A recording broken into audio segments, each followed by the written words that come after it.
Well, hi everyone, this is Don Smith, and welcome back to what I'm going to call part 2 of Luminar 4's new sky replacement filter, which just is blowing me away.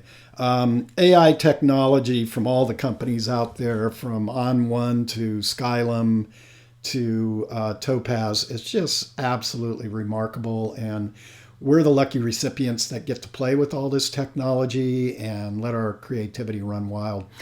So I did a video, and hopefully the link is in the show notes. If not, I'm going to see if I can get it to pop up on screen. I'm still learning YouTube also. And this is a picture I took about 4 or 5 years ago down in the Big Sur coast at Pfeiffer Beach. This is the famous Keyhole Arch, where during the months of November, December, and into January, you can get this nice warm glow of light coming through because the sun is on a southerly track behind this arch. But you got to have a clear night to try this, and then enough of a tide or enough of a swell to create some mist and diffraction, and you'll get this shot. I've always liked this angle. However, I've never been able to get any kind of dramatic sky up here to my liking. So this was kind of a natural image for me to go back to. And I'm in, I want to get into the creative module. You can see if you are used to Luminar 3 and Luminar 4, you have 4 modules now: Essentials, Creative, Portrait, and Pro. So your sky replacement is going to be found in the Creative. And then I'm just going to come down here and I'm going to click on Sky Selection. These are all preloaded skies that Luminar will give you when you order this program. And by the way, I will put it in here now. If you use my code, all in capital letters, Don Smith, all run together at checkout, you're going to receive an extra 10% off your order. So I'm going to come down. I've been starting to create a sky photo folder. You know, I've never really done this before. I know most photographers probably have done this. I just don't, because I just never thought of replacing skies in my shot. I still don't know how I feel about it. I like to capture what is real out there, but this is kind of fun stuff for editing. So here we go. These are some that I captured the other night. Some of them were done on my iPhone. Some were done with my Sony a7R4 and my Sony 200 to 600 lens. Now, you're going to see when it first comes in, it looked grainy. This was captured with the Sony, and then it renders itself. You're also going to see a spillage here, and that's because I did some cropping. We'll clean that up when I get back into Photoshop. So let's just review some of this. The horizontal positioning here, there's a lot more to this shot, and I may want to bring it down a little to get that into place. And this is the one I skipped over on the first video, and I apologize. And this is Relight Scene. And here you can see that when I dropped this in, it made this water just a tinge reddish and murky looking. So I want to relight the scene to bring out just the right amount of white in here. Okay, so it was looking more like that, and I want it to look white. All right, so that's the first thing I wanted to do. Now, we have an issue going on in that I've got this nice, rich, red, orangish sky up in here, but I got a more yellowish look through the arch. So we're going to have to fix that. So the best way I can think of doing this that makes it really easy is I'm going to click Apply, and we're going to move on back out to Photoshop. And then I'm going to take care of this right and left cropping issue so we can clean that up too. Okay, so now we're back out in Photoshop. I'm going to click the crop tool. We're just going to bring it in. I'll do this real quickly. We're going to bring this in, and I'll just double click, and there we've got the image cropped the way we want to now. I think I'm going to put that crop back on there, and I'm going to click Content Aware up here. And I got a little bit of a tilting horizon there, not a bunch, but I'm just going to fix that up a little bit. All right, so now the key is trying to get this yellow light looking more like this orangish light. So here's the way I think would be the easiest to go about it. I'm going to hit the L key for my lasso. I'm just going to kind of make a loose selection around this mist that's catching the refraction of the sun.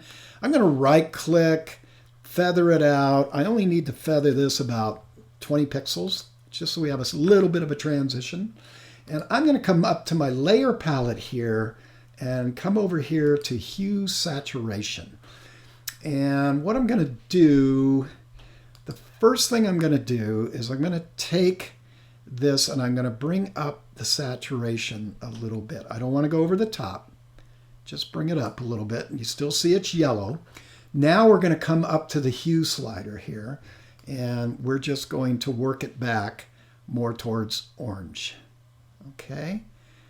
And I'm just letting my eye kind of drift between here and here.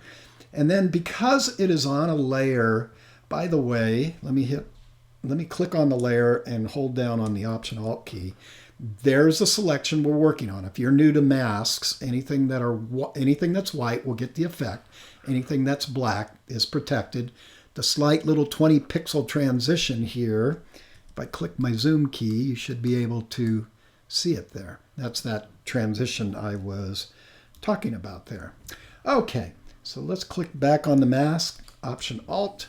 And now I'm going to bring I think a color balance tool in, and I don't have to recreate the mask. If I hold the Option Alt key and push up, it'll take that mask. And now I'm just going to try to fine tune this a little. I think right about in there. And we'll take some of the yellow out of it. And now the last thing I'm going to do is I'm going to make these two into a group. So if you come down to this folder icon, that's a group. And if I command click and push against that, you can see they indent and then they become part of this group. And I could actually put another mask on top of that group if I wanted to. But now I can control both of these layers in a single opacity slider. And I'm going to take the look down and then just sort of bump it in to taste. I don't have to ramp it all the way up. Again, it's to taste, but that's how I'd go about doing that. Okay, so that's the first image, and that's how you got to be really careful to make your sky and your light continually match. I could probably even, if I added, let's do one more thing. I'm going to go Command, Shift, Option, or Alt, Command, and E. It's going to put what I call a buffer layer here that we can start all over again. And I'm just wanting to kind of come down this light shaft. I'm going to come around in here. Again, we're going to kind of make this a little bit of a loose selection. I think I'll hold the Shift key. I want to make a mess out of this, but bear with me. And we're going to add that in. Then I'm going to hold the Option Alt key and minus this little section out. Okay, and then I'm going to click inside the mask and I'm going to feather it, maybe this time 30 pixels.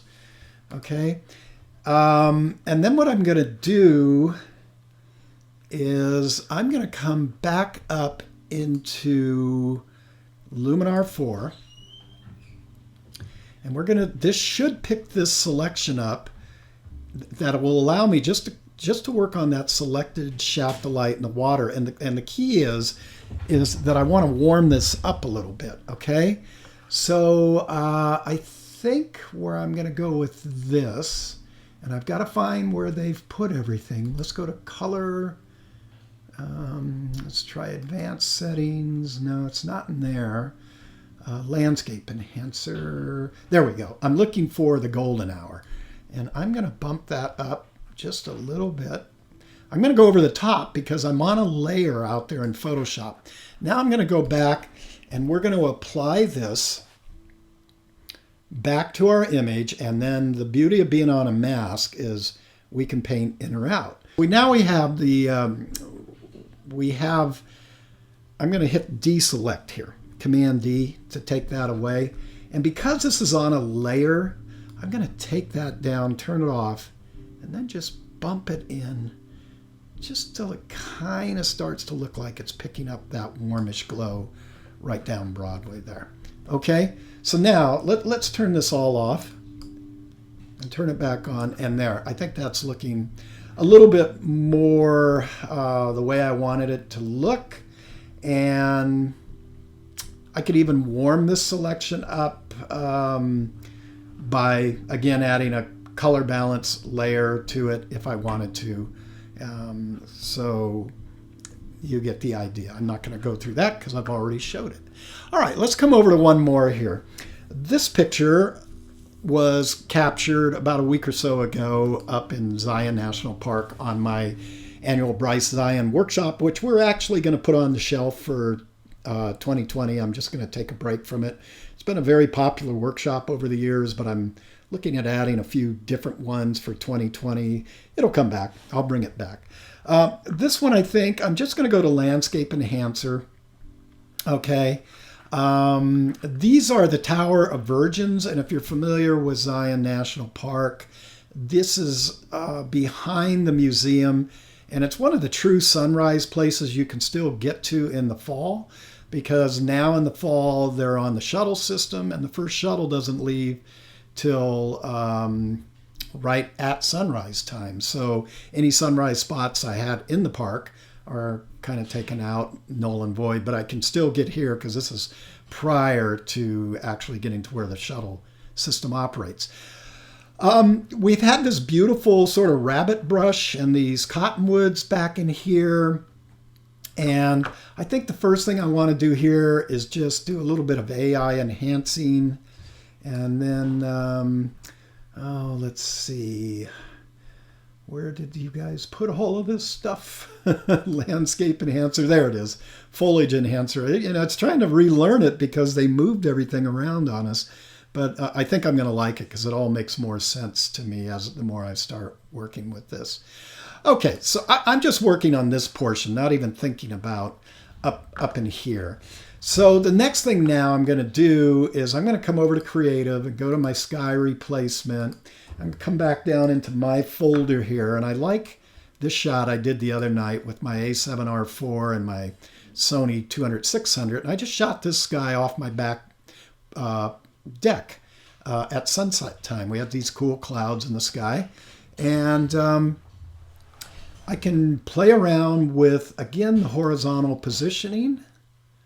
If I want to raise them up, I think I actually want to lower them down. I want to keep a gap between this here, so let it render out, and then all that kind of noisy look will go away.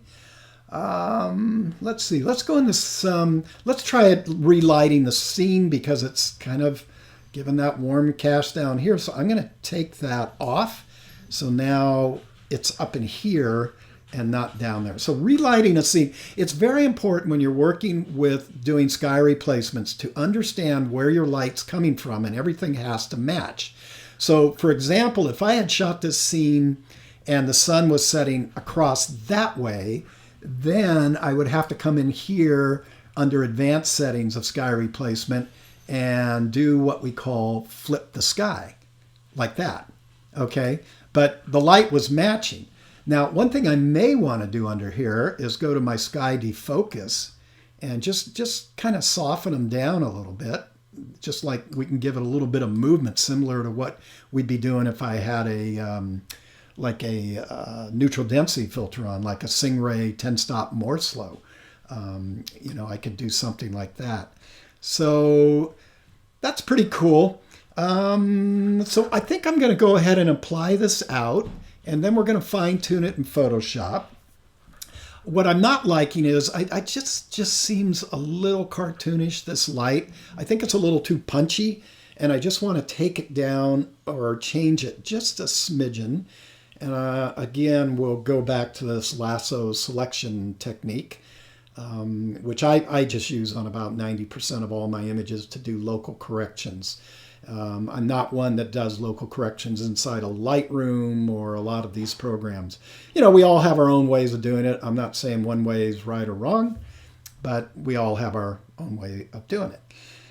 Okay, so there was the original raw file. Now it's been worked on, but it just looks dominating up there. It's dominating for attention, dominating the eye to come up there. And when there's so much beautiful down here in the foliage. So I'm going to feather this guy out about 200 pixels. All right, and I think the first thing I'll do, I always come to layers, come to this little half white and black ball, and I'm going to come up to hue saturation. I'm just going to take the overall saturation. Well, now I'll use the targeted adjustment, and I'm going to put it into the red, so we target that, or the orange, and just take it down a bit. And I think now, just right off the get-go, that just looks a little more realistic. I could go back and select my sky. Well, let's do it. Let's show you how. I'm just going to come in this time and make a loose selection just on the sky. And we'll maybe warm that up a little bit, feather it. Okay, and we'll go to hue saturation. Grab that targeted adjustment tool and move to the right. See how it's just working in the clouds now and it's leaving this alone. That's the beauty of masking. It's working there. And I can take a brush because I missed a section here. So I'll take a brush, flip this over to white, I hit the X key, make sure the opacity is at 100, and let's just brush that away. You can see this is the 200 pixel transition. Okay, now we'll get out of there. Now, you know, every time I make a move, I come back and I assess. I'm going to take the opacity down on that sky a little. There's where it started. So we just bump it in a little bit. I'm going to come over to this layer, take the opacity down. I think, yeah, that's too much. I like that. One more thing I want to do is I want to punch up this a little bit more. Like I said, I thought that was really beautiful down in there. So again, another lasso tool, loose.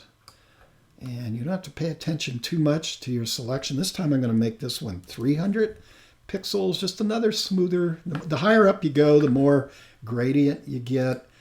Let's add a curves here because I want to punch in a little bit of contrast here. So I'm going to take the darks down a little bit, just like that, and punch the highlights up a little to add contrast.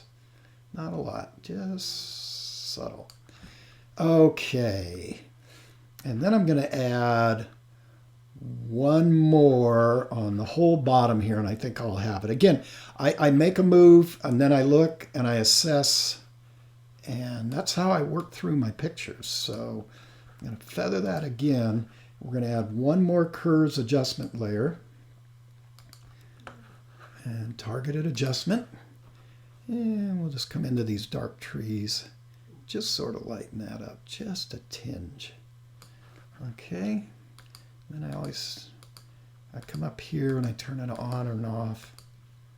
Yeah, now we're there. I think we're almost there on this picture. Lastly, what I do on any picture, and I really highly recommend this. I'm in the Tony Kuiper layout, but just go to Adobe Camera Raw if you're in Photoshop. And just double check your whites and your blacks. And you can see I'm blown on both. So I'm going to come up here. First of all, I got to get these highlights under control, and that's where I'm blowing them. So let's just pull these down. And actually, I can't. So I'm going to have to come down to the curve tool, and I will pull down a little bit more. Okay. Just to, and actually, I think I'm in custom curve. This one might be, we could try a medium. No. Well, let's come over to the parametrics and let's try bringing it down a little bit more that way. And you can see it really bends the curve just in the area that I want to get it to. Now we'll come back over here. And you can see I pretty much got all the whites. These are just highlights. Now, let's take a look at the shadows. And I've got a lot of dark shadows in there. So we're going to just maybe brighten this whole scene up just a smidgen. right about in there. And then I'm going to check my blacks and just lower the contrast a little, just about in there. Okay, so that's almost a finished image right there. You know, this is now if you want to take a look at maybe doing a post-crop vignetting, something like that to really focus the eye in there, but I'm not so sure I'd do it. I don't go too over the top with vignettes, and I don't use them all the time. I'd rather, again, just use one of those luminosity masks and work the eye the way I want to work it with that. So anyway, hopefully this showed you a little bit more. Let's go back to the start of this image and where we brought it to. And then let's go back to the start of this image and where we, whoops, let's scroll that down for you, and where we brought that to. Okay, so kind of cool. Just get in here and have fun with this stuff. I'm going to actually render this picture out. This may be a social media post for me to advertise my upcoming Spring Big Sur. By the way, Spring Big Sur has one opening. Even though we show it sold out, we can take 13 on our permit. Send us an email, don@donsmithphotography.com. Also, we have 2 openings for next month's Monument Valley due to cancellations at the last minute. So if you want in on that, send us an email. We have 2 openings due to cancellations in Patagonia that's listed as sold out. So send me an email about that. And lastly, and this is one of the coolest workshops we do all year, is Winter in New Zealand. And we do that in June. I do that with Gary Hart.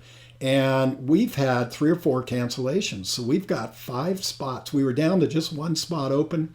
And now we have 5 spots due to people having to cancel for one reason or another. So again, send us an email. Barry will get back to you. She's great at doing it. She checks the emails a couple of times a day. And if you have a question about anything I taught in this video today, just list it here in the questions on YouTube, or you can send me an email. I will usually answer about every 3 days. I check my YouTube site. And you can follow me along on my blog. Again, go to www.donsmithphotography.com. And lastly, if you would like to sign up for our e-newsletter, our monthly e-newsletter, where we give a lot of tips, you can just send us an email on that. Also, check out our workshops for 2020. We're offering 10 workshops, really cool locations, a lot of internationals. We'd love to have you along. We have a great time, a lot of learning, a lot of shooting. Always have a great group of people. We're very lucky. So until next time, you guys get out there and shoot and create and get back at your computer and have some fun with all this software. It's an awesome time to be a photographer. So till next video, you take care.